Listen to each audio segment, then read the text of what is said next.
Point வேலையில் இருக்கிற இடத்துல ஓரளவுக்கு மரியாதை இருந்தால் பேசாமல் இருங்க.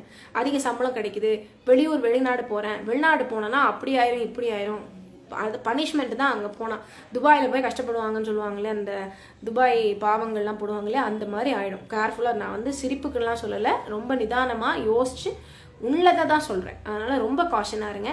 சிம்மராசிக்காரர்கள் இருக்கிற இடத்துல கப்சிப்புன்னு அமைதியாக கொடுக்குற வேலைகளை நல்லா செஞ்சுட்டு ரெஸ்ட் எடுத்துக்கோங்க. தப்பே இல்லை, ரெஸ்ட் எடுத்துக்கோங்க. ஜென்மத்தில் கேது வரப்போகுது. நிச்சயமாக மனக்குழப்பங்கள், மனவேதனைகள், நான் யாருங்கிற டவுட்டு, மீண்டும் மீண்டும் சில விஷயங்களை ப்ராசஸ் பண்ணி அதுக்கு பதில் கண்டுபிடிக்காத தன்மை, இதெல்லாம் ஆல்ரெடி உங்களுக்கு ஆரம்பிச்சிருக்கும். மார்ச் மாதத்துக்கு பிறகு பாருங்கள் ஃபுல் ஸ்விங்கில் நடக்கும். சரிங்களா? அதனால் அதை பார்த்துக்கோங்க. கணவன் மனைவி ஒருவருக்கொருவர் அட்மோஸ்ட் விட்டு கொடுத்துக்கோங்க. நீங்கள் சிம்மமாக இருந்தீங்கன்னா பொண்டாட்டிக்கிட்டேயோ கணவர்கிட்டயோ சண்டை போடுறதே இல்லை, என்ன இருந்தாலும் zip up and I'll move அப்படின்னு முடிவு பண்ணிக்கோங்க. அல்லது உங்கள் பார்ட்னர் சிம்மமாக இருந்தாங்கன்னா அட்மோஸ்ட் நீங்கள் வந்து அவங்களுக்கு ஹெல்ப்ஃபுல்லாக இருங்க. ஏன்னா